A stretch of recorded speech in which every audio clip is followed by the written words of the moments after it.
The morning Harper Vance learned she was to be sold like cattle was the morning she decided she would rather die free than live in chains, even if those chains were gilded with the promise of comfort and security. She stood in the dusty parlor of her father's small ranch house outside Porterville, California, her hands clenched at her sides as her father and Silas Thornton discussed her future, as if she were not even in the room. 20 head of cattle and enough gold to clear my debts, her father said, his voice rough from years of whiskey and disappointment. That is what we agreed upon, Thornton. Silas Thornton, owner of the largest cattle operation in the San Joaquin Valley, nodded slowly, his cold gray eyes sliding over Harper like she was horseflesh he was evaluating. He was a man of 45 years, thick around the middle, with hands that had grown soft from letting others do his work. The girl is comely enough, I suppose, a bit wild in the eyes, but I will break her of that soon enough. Harper felt bile rise in her throat. I will not marry you. Both men turned to look at her as if a piece of furniture had suddenly spoken. Her father's face reddened, the familiar anger rising like a storm. You will do as you are told, girl. I raised you, fed you, kept a roof over your head for 20 years. You owe me this. I owe you nothing, Harper said, her voice shaking but firm. A father's duty is not a debt to be repaid. Silas Thornton laughed, a sound like stones grinding together. She has spirit. That will make the taming more enjoyable. He stepped closer to her, and Harper could smell the pomade in his hair, the tobacco on his breath. We will be married in 3 days' time, Miss Vance. I suggest you make peace with it. I will run, Harper said. Her father moved faster than she expected, his hand cracking across her face hard enough to make her ears ring. You will stay in this house until the wedding day. I will lock you in your room if I must. Harper touched her stinging cheek, tasted blood where her tooth had cut the inside of her mouth. She looked at her father, this man who had once carried her on his shoulders when she was small, before her mother died, before the drinking began. She saw nothing in his eyes now but desperation and greed. 3 days, Silas Thornton repeated, tipping his hat. I will send my men to collect her on Sunday morning. Have her ready, Vance, or our agreement is void. After Thornton left, her father grabbed Harper's arm hard enough to bruise. You have destroyed my life long enough with your willfulness. Your mother died bringing you into this world, and you have been nothing but a burden since. You will marry Thornton, and you will be grateful for it. He shoved her toward the narrow stairs leading to the 2nd floor. Get to your room. I will bring you meals, but you are not to leave until Sunday morning. Harper stumbled up the stairs, her mind racing. She had 3 days, 3 days to find a way out of this nightmare. She heard the key turn in the lock behind her and went to the window, looking out at the brown hills beyond the ranch. The Sierra Nevada mountains rose in the distance, blue and mysterious and promising freedom. She spent the rest of that day and all of the next planning. Her room was on the 2nd floor, but there was a sturdy oak tree close enough to the house that she could reach it if she was brave enough. She packed a small bundle, a change of clothes, her mother's silver locket, a knife from her sewing kit, and what little money she had saved, hidden in a sock at the back of her dresser. It amounted to $3 and some cents. On the 2nd night, when the house was dark and she could hear her father's drunken snoring from his room, Harper made her move. She tied her bundle to her belt, opened the window as quietly as she could manage, and climbed out onto the narrow ledge. The night air was cool against her face, carrying the scent of dry grass and dust. The jump to the oak tree branch was farther than it had looked during the day. Harper's heart hammered in her chest as she reached out, her fingers barely catching the rough bark. For a terrifying moment, she dangled above the ground, her arms screaming in protest.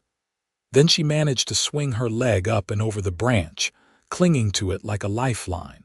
She scraped her arms and tore her dress climbing down, but she made it to the ground without breaking anything. The horses were in the barn, but taking one would be theft, and her father would have the law after her as well as Thornton's men. Better to go on foot, to disappear into the mountains where horses could not easily follow. Harper ran. She ran through the darkness, stumbling over rocks and rabbit holes, her breath burning in her lungs. She ran until the ranch house was lost behind her, until her legs felt like water and she had to stop, bent double, gasping for air. When she could breathe again, she looked up at the stars and oriented herself toward the mountains. She had perhaps a few hours before her father discovered she was gone. She needed to cover as much ground as possible. The night gave way to dawn, and still Harper walked.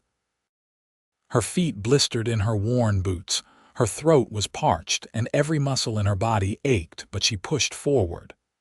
The foothills rose around her, covered in scrub oak and manzanita. She found a creek and drank deeply, splashing the cold water on her face. By midday, she heard the sound she had been dreading. Horses and men's voices, still distant but drawing closer. Thornton's men, or perhaps her father, had alerted the sheriff. It did not matter. They were hunting her. Harper forced herself to move faster, climbing higher into the mountains. The terrain grew rougher, the air thinner. She was not dressed for this, had not brought enough food or water, had no real plan beyond getting away. The reality of her situation began to settle over her like a heavy blanket. She could die out here. She could fall and break a leg, could be found by a mountain lion, could simply wander until she collapsed from exhaustion. But even death seemed preferable to marriage to Silas Thornton. The voices grew louder. Harper's heart raced as she pushed through a thick stand of manzanita, the branches catching at her already torn dress. She emerged onto a narrow game trail and followed it higher, her legs burning with the effort. Behind her, she heard a shout. They had seen her. Panic gave her strength she did not know she possessed. Harper ran along the trail, stones skittering out from under her feet. The trail curved around a massive boulder, and she nearly collided with a wall of muscle and flannel. Strong hands caught her arms, steadying her. Harper looked up into the face of a man she had never seen before. He was tall, broad-shouldered, with long dark hair that brushed his shoulders and a beard that could not quite hide a strong jaw. His eyes were a startling blue, like the sky above the mountains, and they studied her with an intensity that should have frightened her but somehow did not. "Please," Harper gasped. "They are hunting me. Please, I need somewhere to hide." The man's eyes shifted to look past her, down the trail where the sounds of pursuit were growing closer. When he looked back at her, something in his expression had hardened. "Why are they hunting you?" "My father sold me," Harper said, the words tumbling out in a rush. "To a rancher. For cattle and gold, I ran. I would rather die than marry that man." The stranger's jaw tightened. For a moment, Harper thought he would refuse her, would step aside and let Thornton's men take her. Then he nodded once, a sharp, decisive movement. "Come with me. Quickly." He took her hand, his palm rough and calloused against hers, and led her off the main trail. They moved through the brush with surprising speed, the man navigating the terrain as if he knew every stone and tree. Harper tried to keep up, her lungs burning, her legs shaking with exhaustion. They came to a place where the mountain face rose almost vertically, covered in thick brush. The man pushed aside what looked like an impenetrable wall of manzanita to reveal a narrow opening, barely wide enough for a person to squeeze through. "Inside," he said. Harper did not hesitate. She slipped through the opening and found herself in a small cave, cool and dark and smelling of earth and stone. The man followed, letting the brush fall back into place behind him. In the sudden dimness, Harper could hear her own ragged breathing, the pounding of her heart, and somewhere below, the voices of the men hunting her. "Stay quiet," the man whispered, his voice barely audible. They stood in the darkness, so close Harper could feel the heat radiating from his body. She pressed her hand over her mouth to muffle her breathing and listened to the sounds outside. Boots on stone, horses snorting, a voice she recognized as belonging to one of Thornton's ranch hands. "She came this way, I saw her." "Well, she cannot have gone far. Spread out. Search every rock and bush." The voices moved closer. Harper's entire body tensed. The man beside her shifted, placing himself between her and the cave entrance, his body a shield. Something about that simple gesture made Harper's eyes burn with sudden tears. She blinked them away, refusing to cry. The searchers passed within feet of their hiding place. Harper held her breath, certain they would be discovered. But the brush covering the entrance held, and after what felt like an eternity, the voices began to fade as the men moved further up the mountain. They waited in silence for a long time. Finally, the man moved, pushing aside the brush enough to peer out. "They have moved on, but they will be back. This area will not be safe for you." He turned to look at her in the dim light filtering through the entrance. "My name is Daniel Jennings. I have a cabin about 2 miles from here, higher up in the mountains. You can stay there until those men give up their search." "Why would you help me?" Harper asked, her voice hoarse. "You do not know me." Daniel was quiet for a moment. "I know what it is like to run from something. And I know what men like that do to women they think they own. You will be safe with me, I give you my word." There was something in his voice, something solid and trustworthy that made Harper believe him. "My name is Harper Vance, and I thank you, Daniel Jennings." They waited until the sun began its descent toward the western horizon before leaving the cave. Daniel moved through the mountains like a man who was part of them, his steps sure and silent. Harper followed as best she could, exhausted and stumbling. When she tripped over a root for the 3rd time, Daniel turned back and without a word scooped her up into his arms as if she weighed nothing at all. "I can walk," Harper protested weakly. "You are dead on your feet," Daniel said. "Save your strength." Too tired to argue, Harper let her head rest against his broad chest. She could hear his heartbeat, steady and strong, and despite everything, she felt safe for the first time in days. She must have dozed because the next thing she knew, Daniel was carrying her through the doorway of a cabin built into the mountainside. The cabin was simple but well made, with log walls chinked tight against the weather and a stone fireplace that dominated one wall. There was a rough-hewn table and chairs, a counter with shelves holding supplies, and in the corner, a large bed covered with furs and blankets. Daniel set Harper down gently in one of the chairs. "Are you hungry?" Harper's stomach answered for her, growling loudly. Daniel's mouth quirked in something that might have been a smile. He moved to the fireplace and began building up the fire, then set a pot of water to boil. Within a short time, he had prepared a simple meal of beans and salt pork, with thick slices of bread and butter. Harper ate like someone starving, which she supposed she was. She could not remember the last time she had eaten. Daniel ate more slowly, watching her with those intense blue eyes. "How long have you lived up here?" Harper asked between bites. 5 years, give or take," Daniel said. "I came west after the war." Harper knew which war he meant. The war between the states had ended in 1865, some 12 years ago now in 1877, but its scars still marked the men who had fought in it. "You trap?" she asked, noticing the furs stacked in one corner of the cabin. "Some. I also hunt, sell meat and hides in town when I need supplies. It is a simple life, but it suits me." "It must be lonely," Harper said softly. Daniel's eyes met hers across the table. "Sometimes, but loneliness is better than some alternatives." They finished their meal in comfortable silence. Daniel cleared the dishes and then turned to Harper with a serious expression. "You should rest. You can take the bed. I will sleep by the fire." "I cannot take your bed," Harper protested. "You can and you will," Daniel said firmly. "You have been through an ordeal. You need proper rest." Too exhausted to argue further, Harper made her way to the bed. The furs were soft and warm, and the mattress, though simple, was more comfortable than anything she had slept on in months. She thought she would lie awake worrying about Thornton and his men, about what her father would do, about her uncertain future. Instead, she fell asleep almost instantly, her body finally surrendering to its need for rest. Harper woke to golden sunlight streaming through the cabin's single window and the smell of coffee and frying bacon. For a moment, she could not remember where she was. Then it all came rushing back.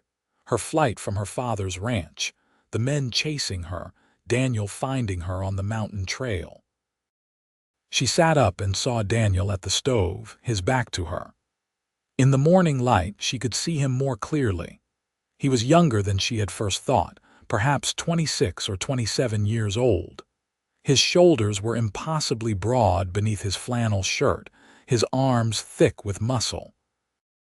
His dark hair was tied back with a leather cord, revealing the strong lines of his face. He turned and caught her watching him. "Good morning. How do you feel?" "Sore," Harper admitted, swinging her legs out of bed. "But better than yesterday." Daniel nodded and turned back to the stove. "Breakfast is almost ready." They ate together, and then Daniel stood, reaching for his rifle above the door. "I need to check my trap lines. I will not be gone long. Stay inside, keep the door barred. Do not open it for anyone but me." "You think they are still searching?" Harper asked. "I think Silas Thornton is not a man who gives up easily on something he believes he owns," Daniel said grimly. "Until we know for certain they have given up, you need to stay hidden." After Daniel left, Harper explored the cabin more thoroughly. It was clean and well organized, everything in its place. She found a bucket and wash basin and used the heated water from the kettle to wash her face and hands. Her dress was torn and filthy from her flight through the mountains. She did her best to clean it, but it was beyond real repair. She spent the day tidying the cabin, which did not really need tidying, and trying not to worry. Daniel returned in the afternoon with 3 rabbits and the news that he had seen no sign of searchers on the mountain. "They may have moved their search elsewhere," he said, "or given up entirely. It is hard to say." The days began to settle into a rhythm. Daniel would leave in the mornings to check his traps or hunt, and Harper would stay in the cabin, cooking and cleaning and gradually recovering her strength.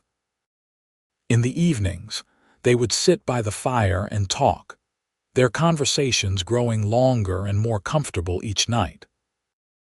Harper learned that Daniel had grown up on a small farm in Missouri, that he had been just 16 when he joined the Union Army, that he had seen things during the war that still haunted his dreams.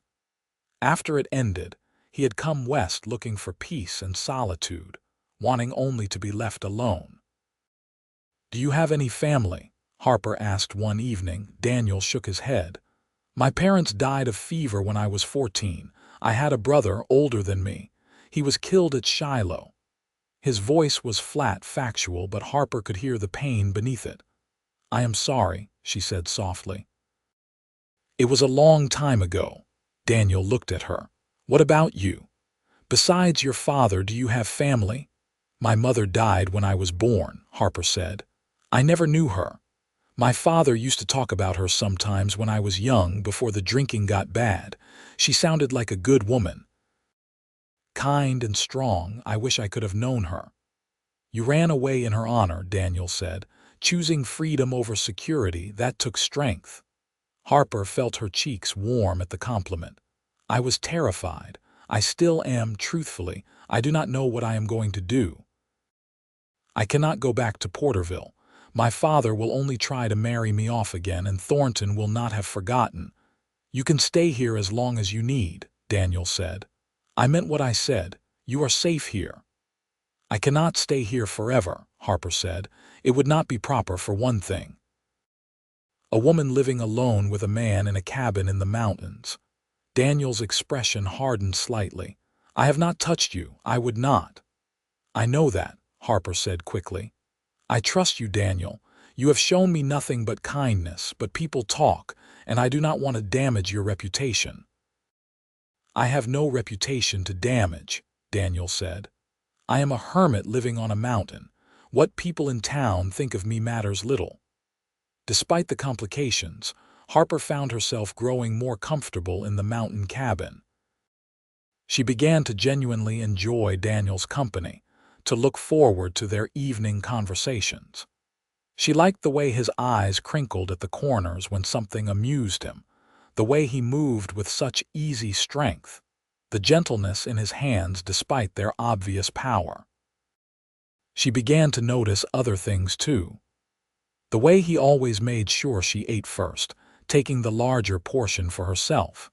How he would chop extra wood without being asked, so she never had to go outside in the cool mountain evenings. The way he had given her his only pillow and claimed he preferred sleeping without one. 2 weeks after Harper had arrived at the cabin, Daniel came back from checking his traps with a bundle under his arm. He set it on the table in front of her. What is this? Harper asked. Open it.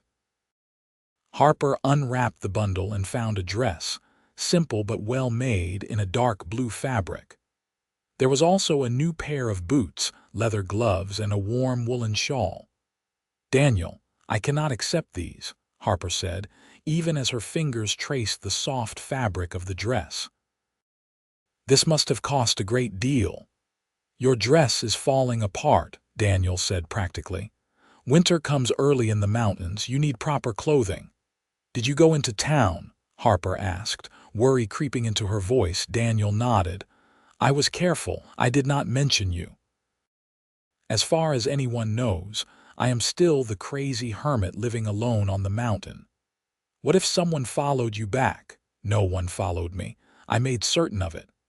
Harper looked down at the dress, feeling tears prick her eyes. No one had given her something so thoughtful, so generous in more years than she could remember. Thank you, she whispered. That night, wearing her new dress, Harper caught Daniel looking at her with an expression she could not quite read. Their eyes met across the firelight and something passed between them, some unspoken recognition that made Harper's heart beat faster. She stood abruptly. I should prepare for bed. It is getting late. Daniel nodded, his eyes still on her. Harper, she turned back. Yes, the dress suits you. You look beautiful. The words hung in the air between them. Harper felt heat rise in her cheeks, felt something warm unfurl in her chest. Good night, Daniel. Good night. Harper lay in bed that night, staring up at the rough-hewn beams of the cabin ceiling, and acknowledged the truth she had been avoiding for days. She was falling in love with Daniel Jennings. It should have terrified her, this growing feeling, so soon after running from a forced marriage. But what she felt for Daniel bore no resemblance to the horror she had felt at the thought of being Silas Thornton's wife. With Daniel, she felt safe, valued, seen.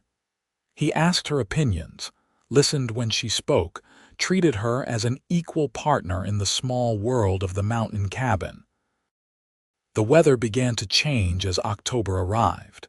The nights grew colder, and frost started appearing on the ground in the mornings. Daniel spent his days gathering more wood for the winter, checking and reinforcing the cabin against the storms that would come. Harper made herself useful, preserving the meat Daniel brought in, mending his clothes, making the cabin as comfortable as she could. She was hanging herbs to dry one afternoon when she heard horses approaching. Her blood turned to ice. Daniel, she called quietly. He was at her side instantly, rifle in hand. He moved to the window and peered out carefully. 4 men, Thornton is one of them. Harper's hands shook. They found us.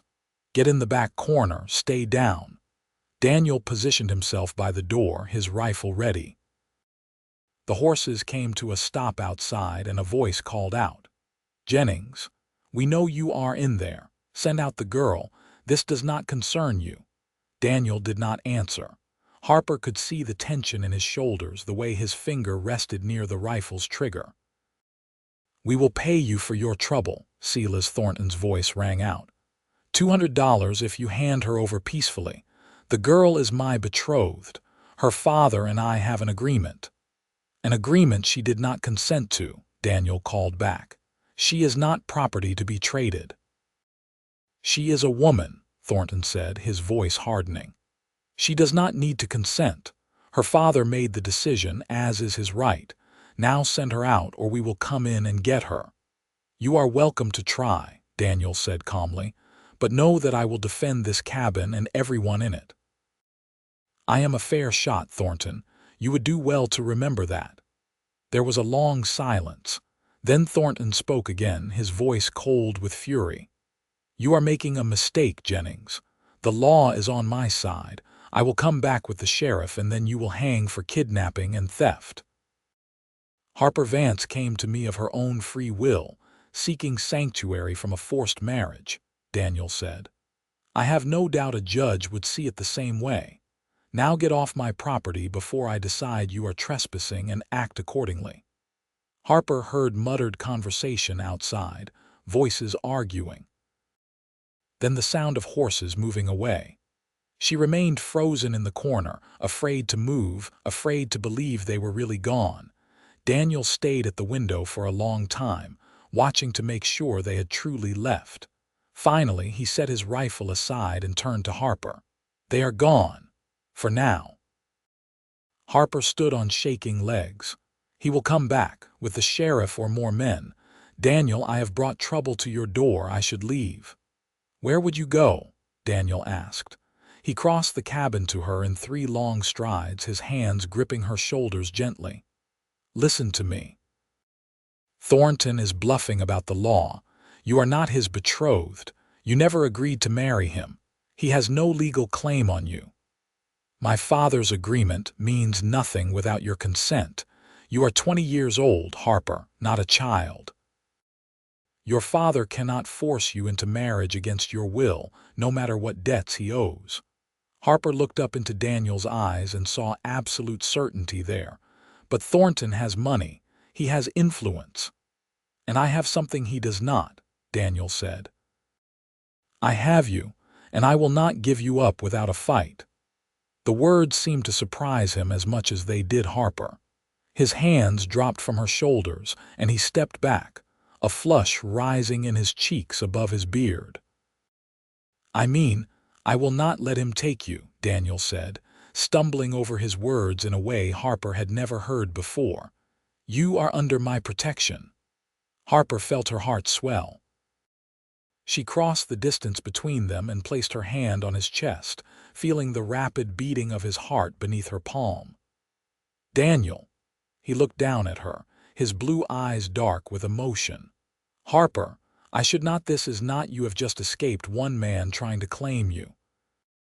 The last thing you need is another man making declarations. What if I want your declarations? Harper asked softly. What if I have come to care for you as more than just the man who gave me sanctuary? Daniel's hand came up to cup her face, his thumb brushing across her cheekbone with infinite gentleness. You have no idea what you do to me, Harper Vance. From the moment I caught you on that mountain trail, I have not been able to think straight, but I will not take advantage of your situation. I will not be like Thornton, claiming what is not freely given. Then let me give freely, Harper said. She rose up on her toes and pressed her lips to his. For a heartbeat, Daniel remained frozen. Then his arms came around her, pulling her close as he returned the kiss with a passion that made Harper's knees weak. He kissed her like a man starving, like she was air and water and everything necessary for life. His hands were gentle despite their strength, one cupping the back of her head, the other spread across her back. When they finally broke apart, both breathing hard, Daniel rested his forehead against hers. "Harper, I am a man with little to offer. I live in a cabin on a mountain, with no real prospects beyond my traps and my rifle. But I swear to you, if you will have me, I will spend every day of my life making sure you never regret choosing me." "I have already chosen you," Harper said. "The moment you stood between me and that cave entrance, putting yourself between me and danger. I have been choosing you every day since." Daniel kissed her again, slower this time, tender and full of promise. When he pulled back, his eyes were bright with emotion. "Then we need to make this official. Make it impossible for Thornton or your father or anyone else to have a claim on you." "What do you mean, marry me, Harper Vance? Not because of debts or obligations or forced agreements, but because we choose each other. Marry me, and Thornton will have no legal leg to stand on." Harper felt joy burst through her chest like sunshine. "Yes, yes, I will marry you." They stood holding each other as the fire crackled in the hearth and the wind whispered around the cabin. Harper had run into the mountains seeking only freedom, only escape. Instead, she had found something infinitely more precious. She had found home. The next morning they made plans to go down to Porterville. It was a risk, but necessary. They needed to find a preacher and make their marriage legal before Thornton could make good on his threats. "We will go together," Daniel said, checking his rifle. "Stay close to me at all times." They made the journey down the mountain in the early morning light. Daniel kept them to less traveled paths, his eyes constantly scanning their surroundings. Harper's heart pounded as they approached the town, but Daniel's steady presence beside her gave her courage. Porterville was quiet when they arrived, most of the shops just opening for the day. They went directly to the small church at the end of Main Street. Reverend Matthews, a kind-faced man in his 50s, answered their knock. "We would like to be married," Daniel said without preamble. "Today, if possible." Reverend Matthews looked between them, taking in Harper's fine new dress and Daniel's mountain man appearance. "I see. And do both of you enter into this marriage of your own free will?" "Yes," Harper and Daniel said in unison. "Then come inside. I will need witnesses, but I believe we can find some willing participants." The ceremony was simple but beautiful. Mrs. Patterson, the Reverend's housekeeper, and Mr. Chen, who ran the general store, stood as witnesses. Harper held Daniel's calloused hands and spoke her vows with absolute certainty, watching Daniel's eyes grow bright as he spoke his in return. "I now pronounce you husband and wife," Reverend Matthews said with a smile. "You may kiss your bride." Daniel pulled Harper into his arms and kissed her thoroughly, not caring that they had an audience. When they pulled apart, Harper was blushing and smiling so wide her face hurt. "Thank you, Reverend," Daniel said, pressing payment into the man's hand. "We appreciate your discretion in this matter." "I married two people who clearly love each other," Reverend Matthews said. "I see no need to gossip about it." They were filling out the marriage certificate when the church door slammed open. Silas Thornton stood in the doorway, two of his ranch hands behind him. His face was purple with rage. "You," he snarled at Harper. "You think you can make a fool of me?" Daniel stepped in front of Harper immediately, his body a shield. "You are interrupting a private ceremony, Thornton. I suggest you leave." "Private ceremony." Thornton's eyes went to the marriage certificate on the Reverend's desk. He lunged forward, but Daniel's hand shot out, stopping him with a grip on his arm. "Do not," Daniel said quietly, but there was steel in his voice. "You married her," Thornton spat. "You had no right. She was promised to me." "She was never yours to claim," Daniel said. "Harper is my wife now, legally and in the eyes of God. Whatever agreement you had with her father is void."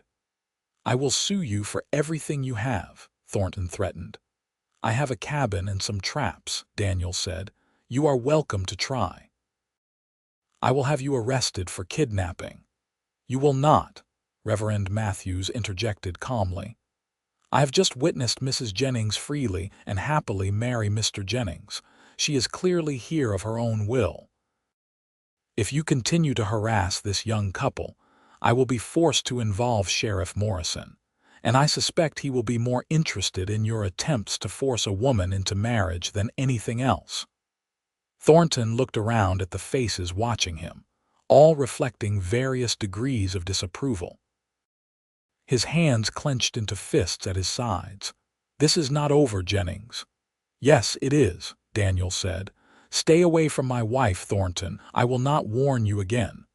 Thornton stormed out, his men following quickly behind. Harper found she was shaking, and Daniel's arm came around her waist, pulling her close. You are safe, he murmured against her hair. He cannot touch you now. They finished signing the marriage certificate, thanked the Reverend again, and left the church. Daniel wanted to get back to the mountain as quickly as possible, but Harper stopped him with a hand on his arm. There is one more thing I need to do, she said. She led him to her father's ranch, her stomach churning with anxiety. Part of her never wanted to see her father again. But another part needed closure, needed to face him one last time as a married woman, as someone he could no longer control. Her father was in the barn when they arrived. He looked up at their approach, his face darkening when he saw Harper. You dare show your face here after the trouble you have caused, he snarled. I came to tell you that I am married, Harper said, her voice steady despite her racing heart. This is my husband, Daniel Jennings.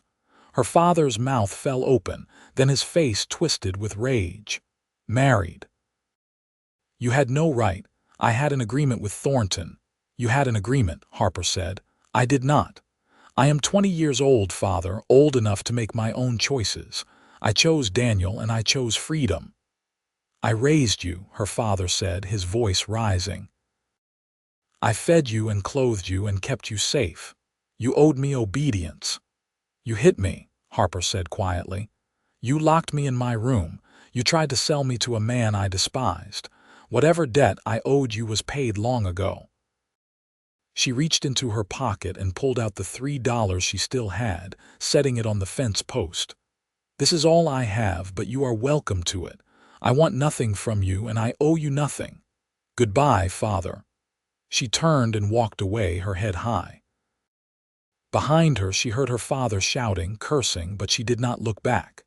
Daniel walked beside her, his presence solid and reassuring. When they reached the edge of the property, Harper let out a long breath. I am free, she said wonderingly. Truly free. Daniel smiled down at her. You are. You are Harper Jennings now, and no one will ever force you into anything again. They returned to the mountain cabin as husband and wife. And that night, in the big bed covered with furs, Daniel made love to his new bride with a tenderness that brought tears to Harper's eyes. He was gentle and patient, his hands reverent on her body, his kisses full of promise and devotion. Afterward, Harper lay curled against his broad chest, feeling his heartbeat beneath her ear, and knew she had found something she had never expected to find. Not just freedom, but love. Not just sanctuary, but home. The months that followed were the happiest of Harper's life. Winter came to the mountains in earnest, blanketing the world in snow and ice, but the cabin was warm and cozy. Daniel taught Harper how to cure hides and set traps, how to read the weather in the clouds and find her way by the stars. Harper taught Daniel that he did not have to be alone anymore, that letting someone in was not the same as losing himself. They talked for hours by firelight, sharing their hopes and fears, their histories and dreams. They made love under the heavy furs as snow fell outside, their bodies fitting together as if they had been made for each other. They laughed and argued and made up again, building a partnership based on mutual respect and genuine affection. In early December, Daniel went down to town for supplies. He returned with news that Silas Thornton had given up his pursuit and left California, traveling east to find business opportunities in cattle. Harper's father had lost his ranch to debt and disappeared.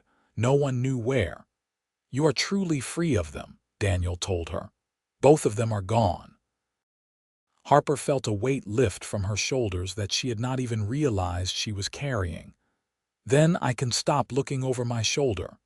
You never have to run again," Daniel promised. By the time spring returned to the mountains, melting the snow and coaxing wildflowers from the earth, Harper had another piece of news for her husband. She waited until they were sitting outside the cabin one warm evening, watching the sun set over the valley below. "Daniel, I have something to tell you." He looked at her, immediately attentive. "What is it?" Harper took his large hand and placed it on her still flat stomach. "We are going to have a baby." Daniel's eyes went wide, then a smile broke across his face, transforming it with joy. "Truly. Truly. In the autumn we will be 3 instead of 2. Daniel pulled her into his arms, holding her so tightly Harper could hardly breathe, but she did not mind. When he pulled back, there were tears in his eyes. "I never thought I would have this," he said, his voice rough. "A wife, a child, a family. I thought I was meant to be alone." "You are not alone," Harper said, cupping his bearded face in her hands. "You will never be alone again." The summer passed in a haze of happiness. Daniel became even more protective, if that was possible, insisting Harper rest more, refusing to let her do any heavy work. He doted on her shamelessly, bringing her wildflowers and the first berries of the season, rubbing her feet when they swelled, holding her when the changes in her body made her emotional. They expanded the cabin, adding a small room for the baby. Daniel carved a cradle from pine, sanding it smooth and lining it with soft furs. Harper sewed tiny clothes and blankets, her heart swelling with anticipation. In early October, when the aspens were turning gold and the air carried the first hint of winter, Harper went into labor. Daniel rode down the mountain at breakneck speed to fetch Mrs. Patterson, the Reverend's housekeeper who had attended many births. She arrived to find Daniel pale and anxious, pacing outside the cabin like a caged animal. "The baby is coming," he said unnecessarily. "I gathered that, Mrs. Patterson said dryly. "Now go boil water and stay out of the way." But Harper would not let Daniel leave. She gripped his hand through every contraction, drawing strength from his presence. And when their son finally arrived, slipping into the world with a lusty cry, it was Daniel who cut the cord with shaking hands and placed the baby on Harper's chest. "A boy," Harper whispered, tears streaming down her face as she looked at the tiny, perfect face of her son. "What will you name him?" Mrs. Patterson asked, cleaning up efficiently. Harper looked at Daniel, saw the wonder and love in his eyes. "Thomas," she said. "Thomas Daniel Jennings." Daniel kissed her forehead, then carefully touched one finger to his son's tiny fist. The baby's hand closed around it, gripping tight, and Daniel let out a sound that was half laugh, half sob. "Welcome to the world, Thomas," he whispered. Mrs. Patterson stayed for 3 days, making sure both mother and baby were healthy before she returned to town. Harper recovered quickly, her body strong from the mountain life. Thomas was a healthy baby with his father's blue eyes and a surprising amount of dark hair. Daniel was completely smitten. Harper would wake in the night to find him standing over the cradle, just watching their son sleep. He carried Thomas everywhere, the tiny baby looking impossibly small against his father's broad chest. He sang to him in a low, rumbling voice, old songs from his Missouri childhood. "I never knew I could love something this much," Daniel said one night as they lay in bed, Thomas sleeping peacefully in his cradle nearby. "It terrifies me and amazes me at the same time." "I know exactly what you mean," Harper said, snuggling against her husband's side. The years that followed brought more joy than Harper had ever thought possible. When Thomas was 2, Harper gave birth to twin girls, Anna and Rose. Daniel nearly fainted when Mrs. Patterson announced twins, but he rallied quickly, becoming the doting father of 3. The cabin grew again, adding another room. Daniel built a larger table so they could all eat together. Harper's days were full of laughter and chaos, of sticky fingers and scraped knees, of stories by firelight and games in the meadow. Thomas grew tall and strong like his father, with the same quiet intensity and gentle nature. Anna was bold and adventurous, always climbing trees and exploring. Rose was thoughtful and kind, with a gift for finding beauty in small things.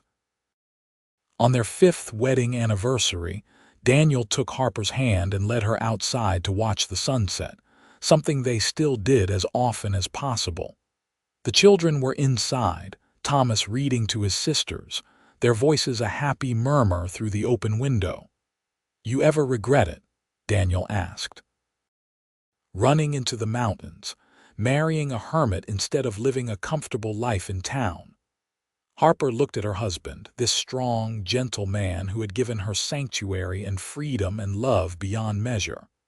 "Not for a single moment," she said. "You gave me everything I ever wanted without even knowing what that was." "And what was that?" "Choice," Harper said simply.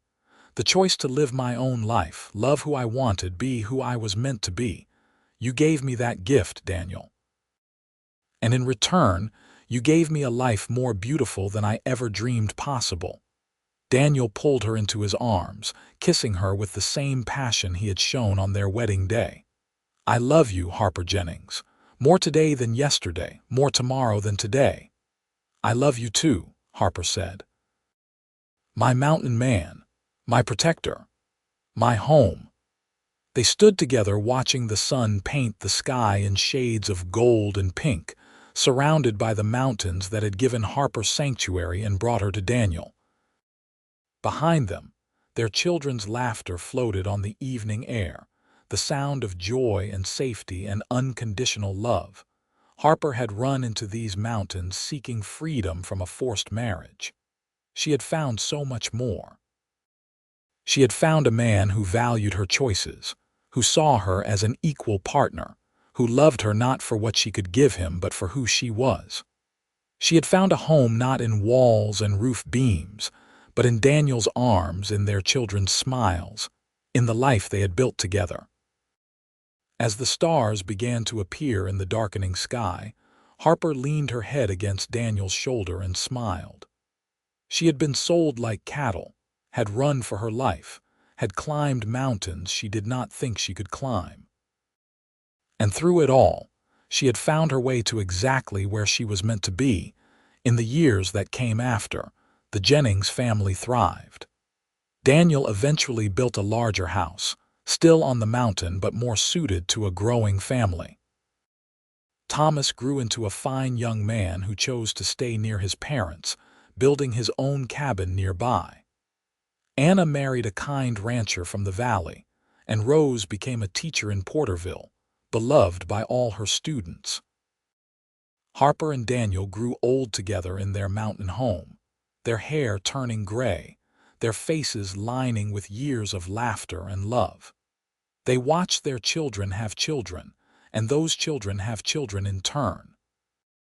The family grew and flourished, all of them knowing the story of how it began, of the brave woman who ran into the mountains and the mountain man who gave her sanctuary. And on quiet evenings, when the house was full of family gathered for Sunday dinner, Daniel would find Harper's hand and squeeze it gently. No words were needed. They both remembered that first meeting on the mountain trail, two lost souls finding each other at exactly the right moment. Harper would squeeze back, her eyes meeting his across the crowded table, and in that look was everything: gratitude, love, and the deep contentment of a life well lived. She had chosen freedom over security that desperate morning when she climbed out her bedroom window. She had chosen love over comfort when she kissed Daniel for the first time. She had chosen courage over fear every day since, and Daniel had chosen her right back, over and over again, in 1,000 small ways and several large ones. He had chosen to help a desperate stranger. He had chosen to protect her when it would have been easier to walk away. He had chosen to love her when he had convinced himself he was meant to be alone. Together, they had built something beautiful out of desperation and danger. They had taken fear and transformed it into hope. They had turned running away into coming home. On the evening of their 50th wedding anniversary, surrounded by children and grandchildren and great-grandchildren, Daniel stood with some effort and raised his glass. His hair was white now, his face deeply lined, but his blue eyes were as bright as ever when they found Harper across the room. 50 years ago, he said, his voice still strong. I was alone on a mountain trail, convinced I was meant to live my life in solitude. Then a beautiful, brave woman quite literally ran into my life. She was running from forces that wanted to control her, seeking only freedom and safety. Instead, she gave me everything I did not know I needed. Harper, you are the best thing that ever happened to me. You are my heart, my home, my reason for being. Here is to 50 more years. 50 more might be pushing it, Harper said with a laugh, but she raised her glass in return. But however many we have left, I will spend them loving you, Daniel Jennings. You saved my life in more ways than one.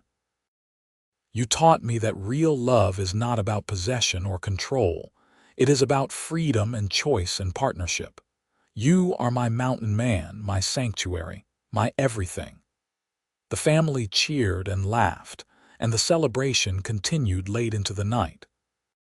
But later, when everyone had finally gone home or retired to their rooms, Harper and Daniel stood on the porch of their mountain home, holding hands and watching the stars.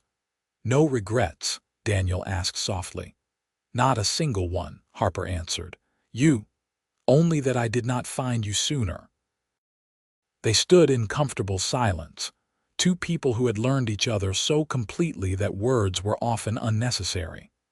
The mountain wind whispered through the pines, carrying the scent of sage and snow from the higher peaks. Somewhere an owl called, its voice echoing across the valley. Thank you, Harper said finally. For what? For being on that trail that day. For seeing a desperate woman and choosing to help instead of looking away. For giving me sanctuary when I had nowhere else to go. For loving me the way you do, completely and without reservation. Daniel turned to her, cupping her face in his weathered hands. Thank you for trusting me, for choosing me, for giving me a family and a purpose and a reason to wake up every morning. You saved me too, Harper. We saved each other. He kissed her then, tender and sweet, a kiss that held 50 years of devotion and promised whatever time they had left. When they pulled apart, Harper rested her head against his chest, listening to the steady beat of his heart, the same heart that had drawn her in from the first moment. They had started with nothing but desperation and hope. They had built an empire of love, a dynasty of family, a legacy of courage and choice. And it had all begun on a mountain trail, with a woman running for her freedom and a man willing to give her sanctuary. That was how their story began. And this, surrounded by love and family, held in the arms of the man who had saved her, and whom she had saved in return, was how their story would end.